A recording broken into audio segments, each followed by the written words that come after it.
Hola a todos, bienvenidos de nuevo a mi canal. Soy Alberto Bravo Martín, ya me conocéis, historiador modernista, divulgador y autor de una biografía de Carlos II que va a ver la luz ya dentro de muy poco. Hoy os traigo un tema que yo creo que es fascinante, que es el papel fundamental que tuvo Carlos II en la conquista del territorio que actualmente ocupan los Estados Unidos, o más bien podríamos decir de la expansión de las fronteras septentrionales o norte de la Nueva España. Entonces, sin más, vamos a ello. Bien, lo primero que podemos hablar es de la denominada conquista californica, es decir, de la conquista de California. Bien, California hasta este momento se consideraban que era una isla, ¿vale? Posteriormente, como veremos, se descubrió que no era así, sino que se trataba de una península. Bien, en esta expansión va a jugar un papel clave el propio rey, como en todas las que veremos, quien bueno, pues va a incentivar precisamente que se expanda esa frontera novohispana y también que se evangelice a los habitantes de estas zonas. La historia, por así decirlo, de esta conquista californica podemos situarla en 1679 con un personaje, un navarro, que se llama Isidro de Atondo y Antillón, que había sido nombrado gobernador de los presidios de Sinaloa y Sonora y que se le va a encargar pues, esta conquista con el título de almirante de la conquista de las Californias. Bien, ya en el año 81, el virrey de la Nueva España, Tomás de la Cerda, que era hermano, por otra parte, del duque de Medinaceli, del primer ministro de Carlos II, informaba al rey de que había firmado, en efecto, un asiento con este Atondo y Antillón para llevar a cabo esta conquista, ¿no? Él va a, por así decirlo, va a organizar una flota, una pequeña flota, para atravesar, ¿no?, el mar que, como vemos aquí en este mapa del cual os hablaré ahora, se denomina Mar de las Californias o Carolinas, porque efectivamente también se les van a llamar Carolinas a estas islas, presuntas islas, precisamente en honor de Carlos II. Bien, en esta flota se va a embarcar con los religiosos, con los jesuitas, que como veremos también van a tener un papel muy relevante en toda esta expansión del septentrión de la Nueva España. Especialmente el padre Eusebio Francisco Quino. Este señor, bueno, había nacido en el actual Trentino, en Italia. Va a acompañar a Isidro Atondo y Antillón junto con otros jesuitas, como por ejemplo el padre Goñi. Bien, a pesar de estas fechas que os he dado del año 79-81, esta expedición se va a retrasar hasta el año 83. En el año 83 van a cruzar el mar de las Californias y van a fundar allí un pequeño presidio o una pequeña misión que sin embargo va a durar muy poco tiempo porque, bueno, básicamente a causa de la hostilidad de los indios gentiles de este reino de la California, como se denomina también en la documentación. Van a volver un poco después y van a fundar el Real de San Bruno. Van a fundar, digamos, este fuerte, misión, ¿no?, donde van a quedar los jesuitas, que realmente va a pervivir hasta 1685. El padre Quino eh, va a abandonar las Californias, pero sí que va a dejar allí a sus compañeros de religión, a los jesuitas. Eh, de hecho, bueno, en el año 1699, ya casi un año antes de que muriese Carlos II, se van a, bueno, otros dos compañeros jesuitas van a escribir las que se denominan cartas de California. Eh, bueno, los jesuitas, sus nombres son Juan Matías de Salvatierra y Francisco María Piccolo, que son quien escriben estas cartas o quien las dan a la imprenta, y me parece muy interesante porque ellos pues defienden la utilidad de esta conquista y evangelización. tengamos en cuenta que la primera misión es 1683, estamos en 1699, son 16 años pues, de penurias. Pero dicen ellos que estos son nuevos reinos como son los de la Nueva España, Nueva Galicia y Vizcaya. Y estos, por el lado del norte, no se les sabe el fin inmenso. Y que todos del todo carecen de la luz del Evangelio.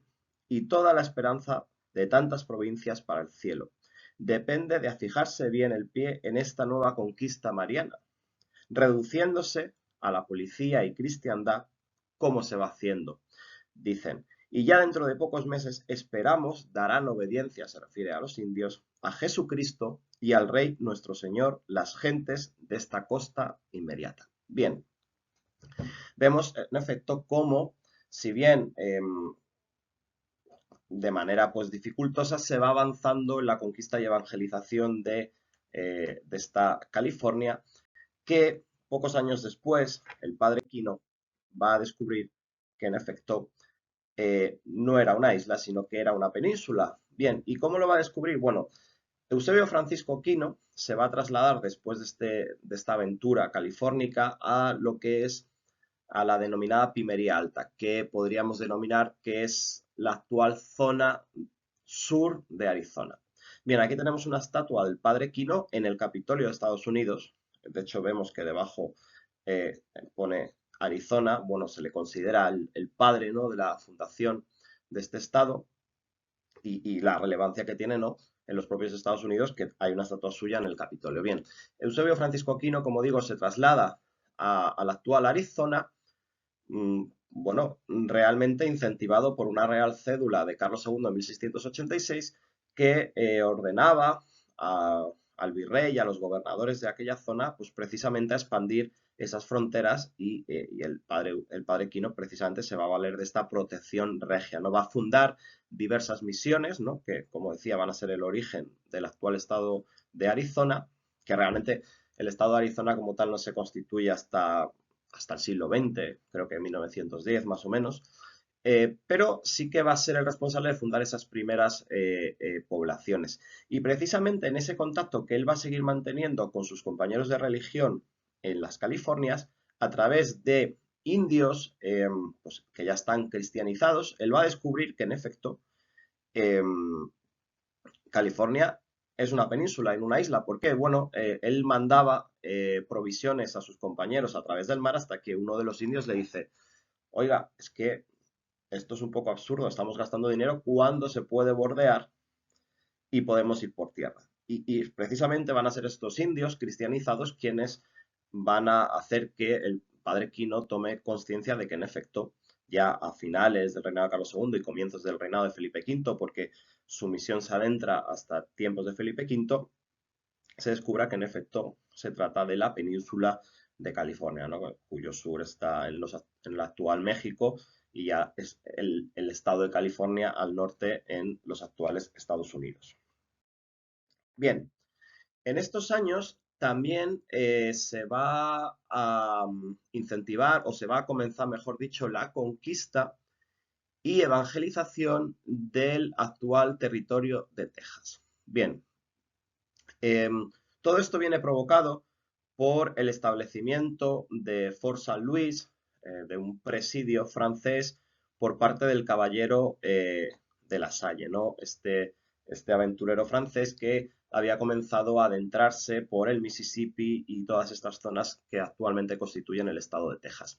Esto va a llevar al virrey conde de Galve, del cual hablaremos también ahora, a, bueno, pues a tratar de paralizar esta expansión francesa, ¿no? Pues iniciando por su parte desde la Nueva España una expansión hacia Texas. Bien, él para esto va, bueno, aquí, por cierto, veis un cartel que precisamente va a estar está situado en la misión de San Francisco de los Texas, de la cual vamos a hablar ahora, y que recuerda precisamente pues esta labor, ¿no? Y bien, como decía, va a ser el conde de Galve quien va a- a pedir o va a ordenar a Alonso de León, que era el gobernador de la provincia de Coahuila, actualmente en México, pues precisamente que tome medidas. Entonces él, acompañado de los franciscanos, en este caso va a avanzar desde el año 85 y además es interesante porque en esta primera misión, bueno, se va a atravesar el denominado Río Bravo o Río Grande y se va a conservar una delineación de este territorio, un mapa o mejor dicho, se va a realizar y esta delineación, que es la primera representación del Río Grande que se conserva, está en el Archivo General de Simancas. Y bueno, a lo que íbamos, en el año 1690, precisamente, los franciscanos, con el apoyo, como decía, de Alonso de León, van a fundar la primera misión en México, en Texas, que se llamará, como decíamos antes, San Francisco de los Texas, en 1690, que es lo que está recordando esta placa. También denominada eh, Carolina, pues en honor, obviamente, de Carlos II. Bueno, de esta manera se va a ir consolidando el camino real denominado de los Texas. Bueno, los Texas, ¿por qué? Porque los Texas eran los indios, ¿no?, que poblaban este territorio, o al menos como fueron llamados, ¿no?, por los españoles. Bien, el conde de Galve, que lo tenemos aquí, virrey de la Nueva España desde 1688. Él era hermano del duque del Infantado, que era el sumiller de Cort de Carlos II, y evidentemente había colocado a su hermano en este gobierno tan preciado de la Nueva España.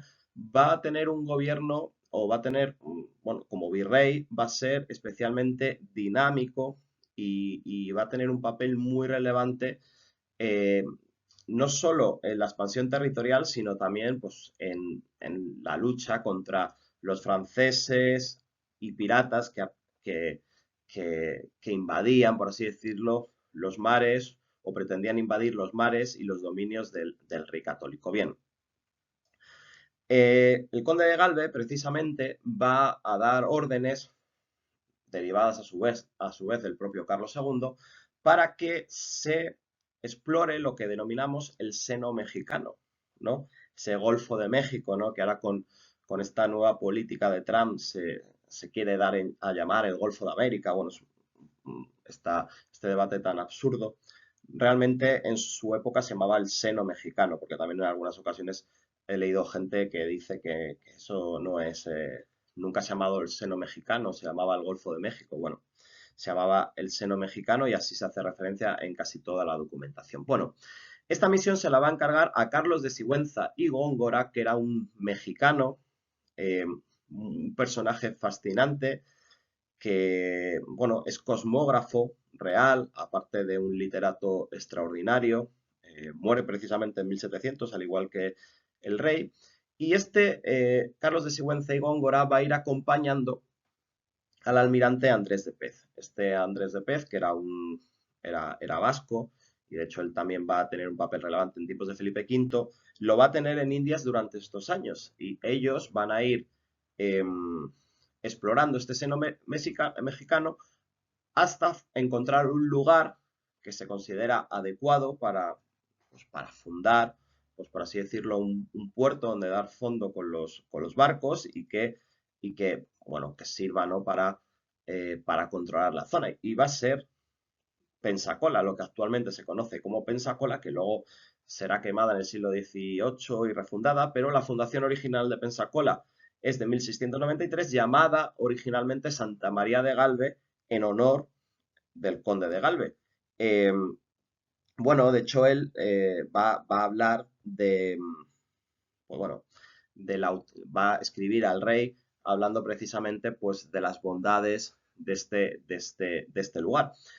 Como curiosidad, decir que en el año 1699 en ese lugar se va a fundar un real, un presidio, llamémoslo una pequeña fortaleza, que se va a denominar en el año 1699 San Carlos de Austria, también en honor al rey.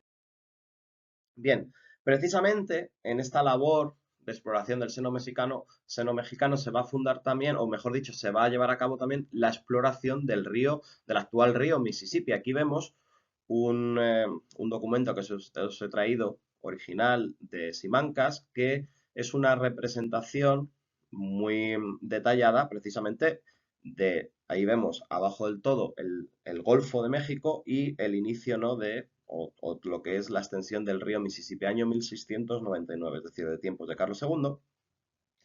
Esta exploración la va a llevar también el almirante Pez y precisamente hay una carta del conde de Galvez a su hermano, el duque del Infantado, que le dice, bueno, que los franceses ya habían explorado este río y lo habían llamado el río Colbert en honor al ministro Luis XIV, pero que él, que había tomado ya posesión de la zona, en honor a mayor gloria de su casa, lo había denominado río Infantado, ¿no? En honor a su hermano.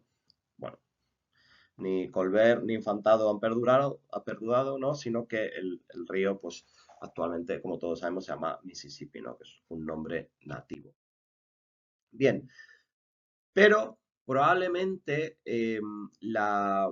llamémoslo, la hazaña más impresionante del reinado de Carlos II va a ser la reconquista del Reino de Nuevo México en 1692 por parte de este señor que veis aquí, que es Diego de Vargas y Zapata y Luján, que es, bueno, muchos de vosotros os sonará los Vargas, ¿no? Que son una prominente familia madrileña de la Edad Moderna, el palacio, ¿no? De los Vargas, y que además son conocidos porque precisamente su palacio o los bajos de su palacio eh, se conserva o se conservaba el palacio, porque lo otro sí se conserva, la cuadra de San Isidro. De hecho, esta cuadra de San Isidro, ¿no? Donde San Isidro, tan venerado por los monarcas españoles, ¿no? El patrón de Madrid, para el que no lo sepa, los que nos escuchen quizá desde fuera, eh, bueno, pues era un santo, es un santo muy venerado en Madrid, ¿no? Cuya fiesta seguimos celebrando todos los años, y precisamente en esta cuadra, que era propiedad de los Vargas, se conserva este retrato que veis a mano derecha, que precisamente es Diego de Vargas. Él, en la cartela pequeña, precisamente se narra pues esta conquista, esta empresa del Nuevo México. Eh, es, es difícil verlo porque solo se puede ver una vez al año, que es cuando abren la cuadra de San Isidro, precisamente el día de San Isidro. Entonces, bueno, yo he tenido la suerte de ir, hay que hacer un poco de cola, pero se puede entrar y se puede ver el retrato. Bien, precisamente este retrato sirvió para construir la estatua que veis al lado, que como veis es idéntica. Es la estatua de Diego de Vargas, que se encuentra en Santa Fe. Santa Fe, Nuevo México, ¿no? La capital de Nuevo México.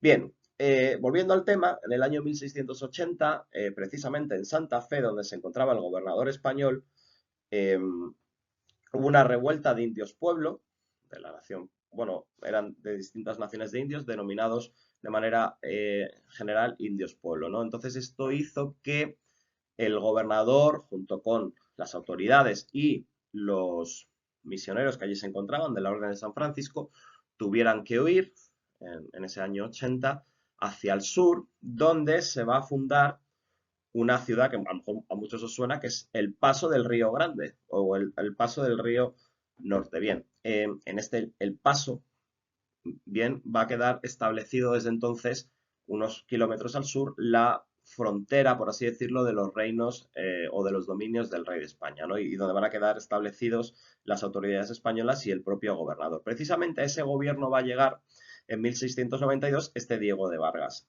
Diego de Vargas, de manera proactiva, bueno, en aquellos años se tuvo que combatir pues contra las agresiones, ¿no? de los indios nativos en estos momentos. Había una situación de inestabilidad importante y, por tanto, Diego de Vargas pues, toma la decisión de iniciativa propia y respaldado por el virrey Conde de Galvez, que hemos hablado, pues de tratar de reconquistar lo que se había perdido en 1680, especialmente pues, lo que es Santa Fe. Entonces, él, con unos pocos soldados del presidio bueno, y sobre todo con más o menos unos 100 indios amigos, como se les denomina, o indios cristianizados, va a iniciar pues el recorrido que separa el paso de Santa Fe, que son nada más y nada menos que 545 kilómetros. Son pocos hombres, recorren esta distancia en un tiempo muy breve, es una zona desértica o de poca vegetación, como, bueno, si algunos de vosotros habéis ido, pues seguramente sabréis. y bueno, van a llegar a esta villa de Santa Fe en septiembre de 1692. Bien, lo más interesante de esto, bueno, Diego de Vargas, nada más llegar allí, pues, pues habla a través de intérpretes, manda intérpretes y los propios misioneros, bueno, lo que les pide a estos indios es que se reduzcan a la obediencia al rey y a la obediencia a la iglesia de Roma. Bueno, ellos se niegan en un principio, hay una situación bastante tensa y él se encomienda a la Virgen de los Remedios. Bueno, y finalmente, bueno, él también se encomienda a la Virgen de los Remedios y les amenaza con que, bueno, si no cumplen, pues entrará a fuego. Ellos no, parece ser que no quieren reducirse, pero finalmente, como si fuese un milagro, porque así se narra precisamente en las geografías que se hacen de él, pues finalmente acuden bueno, se rinden y prestan, ¿no?, obediencia al rey Don Carlos, ¿no?, a su legítimo y señor natural. Bien, de hecho, esta empresa va a ser glosada también por Carlos de Sigüenza y Góngora en su, bueno, una pequeña brita que tiene, que es el Mercurio Volante sobre la recuperación de las provincias del Nuevo México por el señor Diego de Vargas y Luján. Y bueno, de ello va a dar también, se va a dar noticia al rey y bueno, pues va a ser un acto muy celebrado y él, lógicamente, se va a convertir en un héroe, ¿no? Porque, lógicamente, después de la experiencia negativa que se había tenido en 1680, pues suponía un golpe sobre la mesa, ¿no?, para el dominio del rey de España, ¿no? Entonces ya la frontera se vuelve a situar unos kilómetros al norte, como hemos dicho, unos cuantos kilómetros, 545, en Santa Fe, ciudad que recuerda al propio Diego de Vargas, madrileño actualmente, ¿no?, como su fundador. Bien, con esto llegamos al final. Espero que os haya parecido interesante. Bueno, yo creo que es bastante desconocido, pero bajo el reinado de Carlos II tiene lugar la mayor expansión territorial en América prácticamente desde la conquista, ¿no? Hoy hemos hablado solo de lo que sería la zona de los actuales Estados Unidos. También hubo expansión territorial al sur de la Nueva España.